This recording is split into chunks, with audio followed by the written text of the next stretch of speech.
Hey everybody, welcome to Art with Miss K. I wanted to do a quick tutorial of a painting that I have been doing pretty much all semester with the classes at school. So if any of you guys are watching this, you will remember that we just went over this. But in each class, we did this simplified little Starry Night painting, and from first grade all the way through sixth grade. And it was so much fun to do. I learned a lot about Vincent van Gogh through doing this. And so it's been a lot of fun to just do something free and anyway, so let's go for it. I will show you what we did here. Here is a sample of one of the tutorials I did in one of the classes.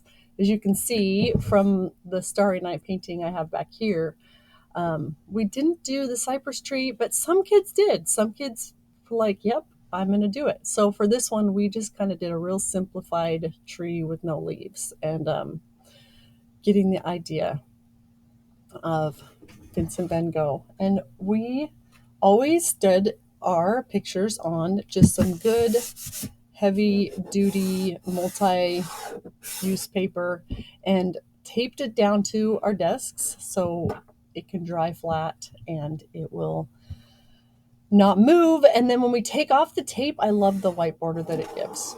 It does a great job of a little white border. And I show this, but at the same time, I don't think I'm going to show it the whole time, but maybe I'll bring it back and forth. I will have the Starry Night picture behind me for you to see.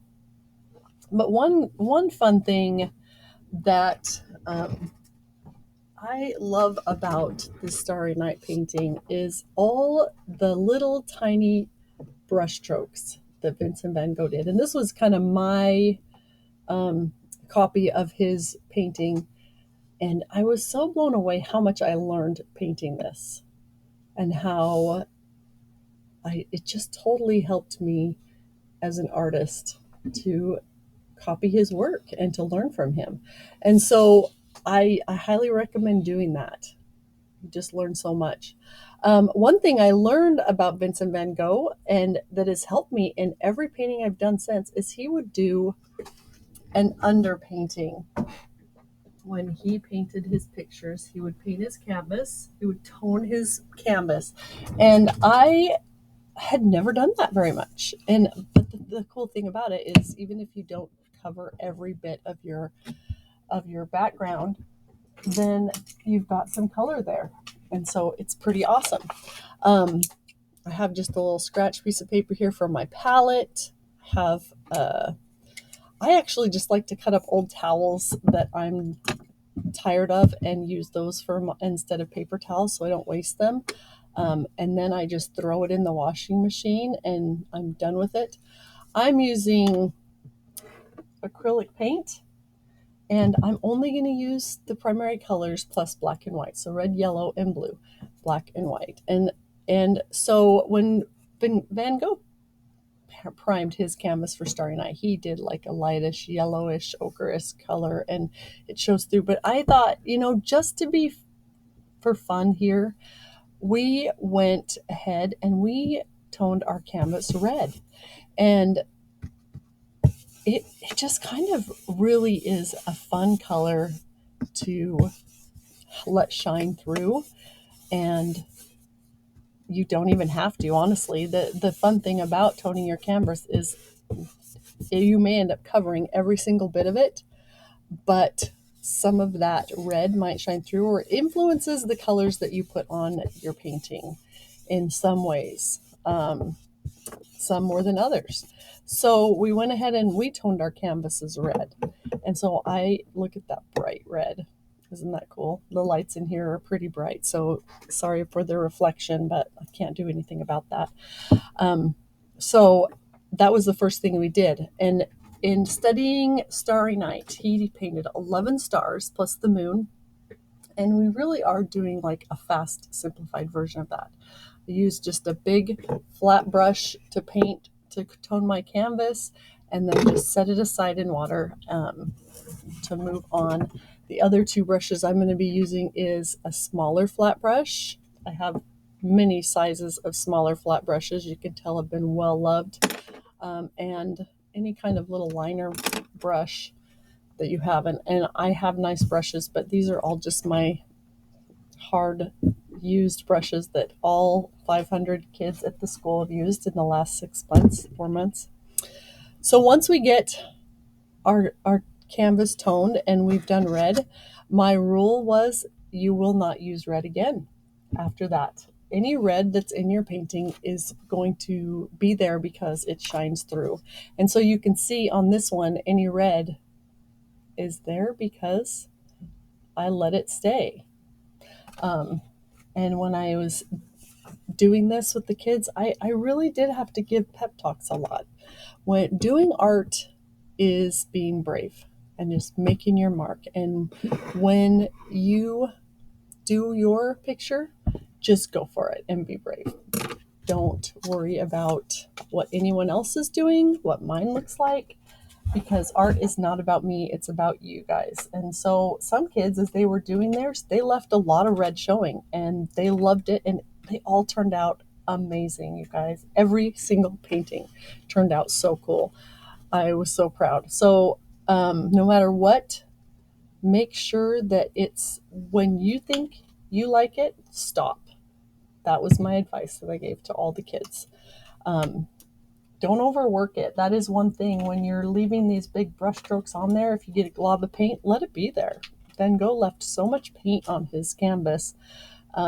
If you've ever seen a Van Gogh in real life, you will agree. I saw my first one in real life just this year, and I always heard that he left a lot of paint. I almost gave myself more red. But I was so surprised how thick it really was and how he was able to just make it look so vivid. It was amazing. And so we're going for it. We have used our red, so now we have yellow and blue here, and a little white, so we can have a fluctuation of different yellow and blue.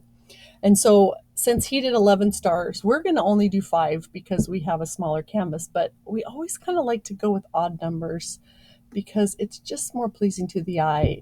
We don't have to be symmetrical and anything will be just a little off. So first we're going to just paint a moon on there, and I'm going to just stick a moon here. And honestly, as I taught the kids, it's like a letter C with just a wider belly. And there you go. Simple. Don't worry about perfection. Just let it be. Now we're going to put on 5 stars. And one thing that you need to be careful, like if this is our canvas, as you can see in Starry Night, he makes like a lot of star shine around his stars. And the first time I taught this, I didn't think to tell the kids that when you do your stars, you don't want to do all 5 of your stars together like that. We had some people did that, and their paintings still turned out really cool, but when they went to put their shine on, it kind of all was in one place. So when we do our stars, we want to pick 5 spaced out spots and kind of keep in mind that we're going to be putting a tree somewhere in this area. I'm not going to draw that on yet, but let's just make sure that we spread our stars out, the 5 of them, wherever you decide. So when you do your little shine around them, you have some room for that, okay? So I'm going to just take my paintbrush and pick for my stars. Let's be like 1, 2. You can see I'm not worried too much about anything being, there's 3, 4, ooh, goodness, 5. There we go. 5 stars and my moon. And then I'm going to kind of rinse out that brush. I have my red brush over here. Get that out of my way. Always dab my brushes on that towel. Wipe paint off. It washes out great.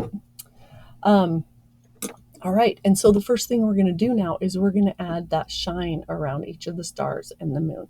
And keep in mind that yellow is a pretty transparent color. Transparent means see-through, kind of like a window. a yellow window wouldn't be completely clear, but yellow is probably the most transparent color, and depending on the brand of paint, it's some more transparent than others. This is really inexpensive acrylic liquid paint that I got, and I so it is very transparent. So I will go over and add a few more yellow on top later, but to start off with yellow. So I want to kind of teach you guys, I almost got ahead of myself, one of my favorite tricks that I learned years ago. And I love to take a flat brush and I get it a little bit wet and make sure it's nice and flat. And some of my old brushes really need some work. See, look at this one. It's not looking too flat anymore. So when I get it wet, I kind of have to work it into being a little more flat. I think I'm going to go with this bigger brush, even though it's a little worn out. I kind of just like the bigger the brush, the more bold I'm going to be with my paint. So let's be bold. All right, so I like to take and dip one corner in one color and the other corner in white or blue, whatever other, I like to just load these brushes with two colors. And maybe you've done this before. This is something I've done a lot, but in painting the Starry Night background, it really did help just to bring in more and more color. And like if I were just to show you what it looks like on the, look at that, two colors at once painting. And you can see how transparent the yellow is compared to the white. So adding white to my yellow is going to help it be less transparent, more opaque, less see-through. So I am going to, here's another cool example. If I were to paint up and down like that, I would get two colors. And because my brush is a little wet, it just helps it smooth on a little more. But I'm not going to be doing big brush strokes like this and covering my whole canvas, because that is not how Van Gogh painted. He painted in little brush strokes and he filled his canvas with a lot of little brush strokes. From far away, it just looks like a sky, really cool. But up close, you can see all those little brush strokes. So I am going to take my brush, and instead of flat, I'm going to use the kind of up on the chisel edge, and this one is not the smallest edge, but I'm going to kind of stand my brush straight up and down and do brush strokes like that. If I lead with my white, I get more yellow. If I lead with my yellow, I have like a white tail.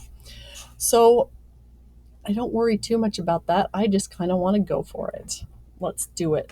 Let's start with making our shine around the stars. And I'm just going for it.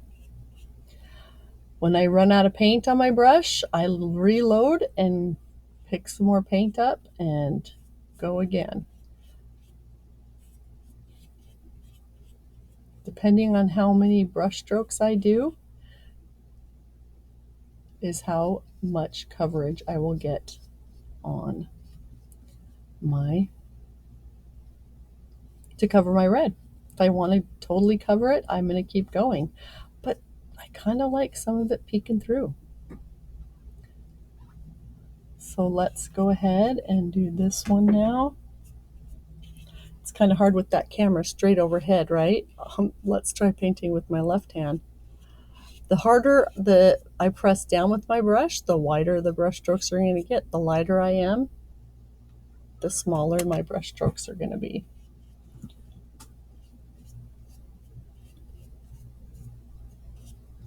Having this camera directly overhead makes it kind of tricky for you to see when I have my hand right over it. So you get the idea. You're seeing enough to get the idea. And now we'll go ahead and go around our moon. It's about how wide I want it to be. I like this. In Van Gogh, his moon kind of was yellowish, and he had these whitish, lots of colors. The one thing I love about Starry Night also is he did not use black for his sky. It was nighttime, and he used blues purples, yellows to make his night sky. So I'm coming back with some of these shines and just adding a little white, adding a little more yellow. You'll notice that as it dries, like some of the yellow will just be kind of transparent and it'll kind of look orangey with that red background. And I kind of love that about it. Come back and just add a little more yellow. I can go as wide as I want with this because I'm going to be adding my blue background. And maybe some of this yellow will just shine through. One thing that's really important about Starry Night is you always do your brush strokes in direction around the stars. And you get, in the sky, he kind of had the wind blowing through. If you want to do that, you can. But he was not only impressionist, but he was an expressionist, where his paintings showed feeling and movement and expression, right? So, and he would listen to music as he painted. He loved how music influenced him so much that he actually took organ lessons, and he would relate a certain sound to a color. And when he took the lessons, he was like, this sounds like yellow ochre, and this chord, and the organ teacher was like, you're crazy, go away. I thought it was so cool though that he would equate colors to sounds. All right, so let's go on to our blue now. And I'm going to do the same thing with the blue that I did with the yellow. I'm going to dip one corner in blue and one corner in white. And I'm going to just start doing my blue around the sides here. And as I do that, I'm going to go ahead and put on some music because we want to be able to be like Van Gogh and listen to some music as we paint. And it also reminds me to do little brush strokes. It kind of gives you a mood and a feeling. This brush being as rough as it is, it's not making perfectly little brush strokes. And I'm okay with that because I just want to get out of my mind that it has to be a certain way and just let it be what it is. And as you're painting your picture, don't feel like you have to copy every brush stroke I do and every movement. Just go for it and be brave and let it be what it is. If you make a brush stroke and you're like, oh, just leave it. Look how cool that looks. Try not to blend them in, except for putting in layers of more brush strokes. I'm going to come in on some of my yellow a little bit.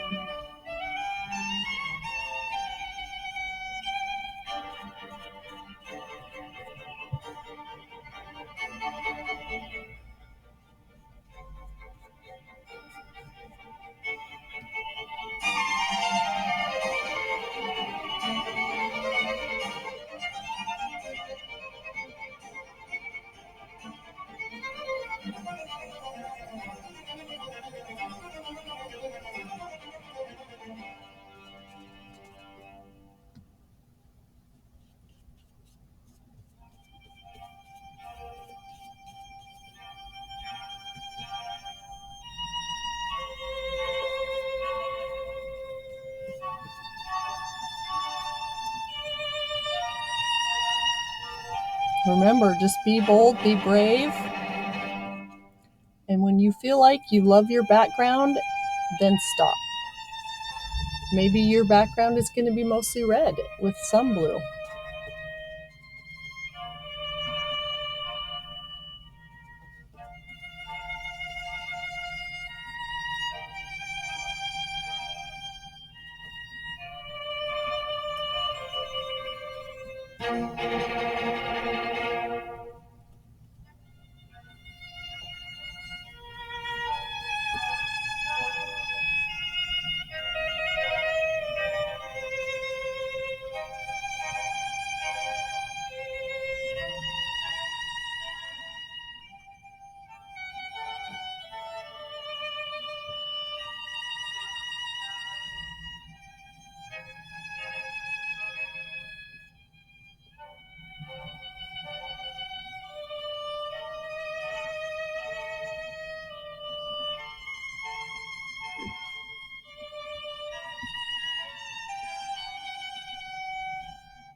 Isn't that awesome?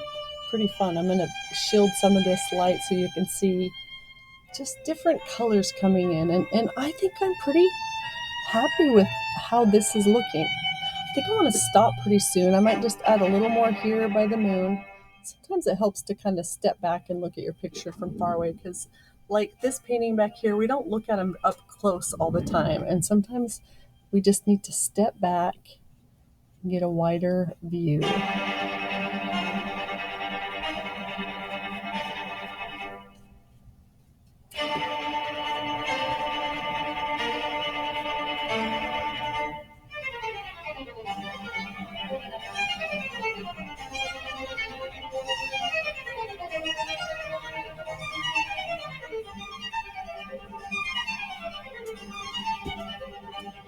This is so fun.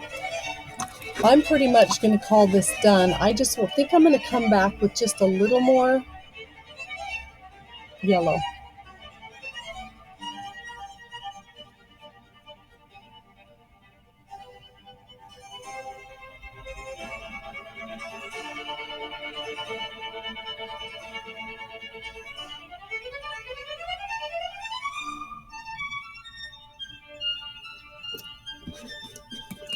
I love it. Okay. Isn't this music fun? Like I could just sit and paint. I'm listening to Vivaldi's Four Seasons. I love to listen to music while I paint too. So now we're going to go ahead and leave it. I'm ready to call that good. And you hopefully maybe you stopped before me. Don't feel like you have to keep going. Don't overwork it. That's really important because you'll blend away all these cool colors you have going and mixing, and just let it be. So I went ahead and put out my black paint on my little paper palette. And I'm going to take my medium brush again, and I'm going to do just the stick tree. If you want to do a cypress, do it. But keep in mind that there are more colors in this than it's not just black, but don't overwork it. Let it be what it's going to be also. So I'm going to go for this, and I kind of like that my paint is still wet because it's going to pick up some other colors. I'm going to start down here in the tape and just work my way up to the other side of this tape, and maybe make it a little wider at the bottom.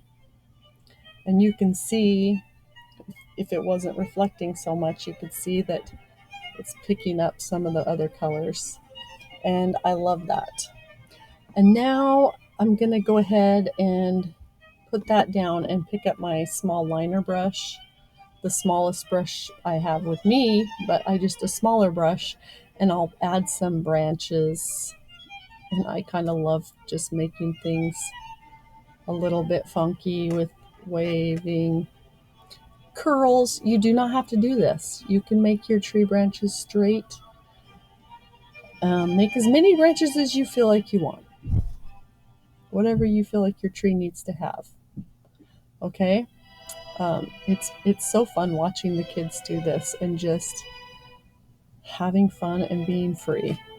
And then I kind of like to come back and do just a touch of white on some of my branches where the moonlight might have hit them, and add a little bit of white to some places, or a lot, depending on what happens. Every painting is different. And then I'll just put some down the edge of this tree trunk for fun too. Cool, right? And then I'm gonna call it done. And the thing you do when you're calling your painting done is you sign it. Now, either with a pencil, isn't that cool? I got some little black drips in here. Love it. You sign. And this is pretty much the saddest brush ever. I'm just gonna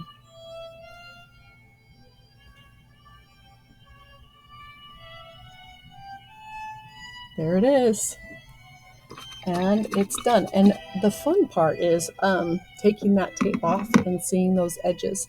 Now, I would advise you to wait because I promise you it will tear your paper if it's really wet. Um, let's see what we've got here. If your paint, it's better to wait until it dries. Give it 20-30 minutes. But pull the tape away from your painting. whether it's dry or wet, because then you won't be, if it starts to tear, stop and pull from the other side. Being paper, sometimes, depending on how thick your paper is, obviously the thicker the better. Watercolor paper, or this is multimedia. What is it called? Why can't I think of what this one is? It's multi-use. It's not as thick as watercolor, but it's not as thin as drawing paper. And then as we take off our tape, it just reveals those super cool sharp white edges that will kind of make it look like it's already framed. But putting it in a frame, it'll even look cooler. And there we go. There's our Van Gogh style painting. Hope you guys had fun. Enjoy. All right. Have a great day.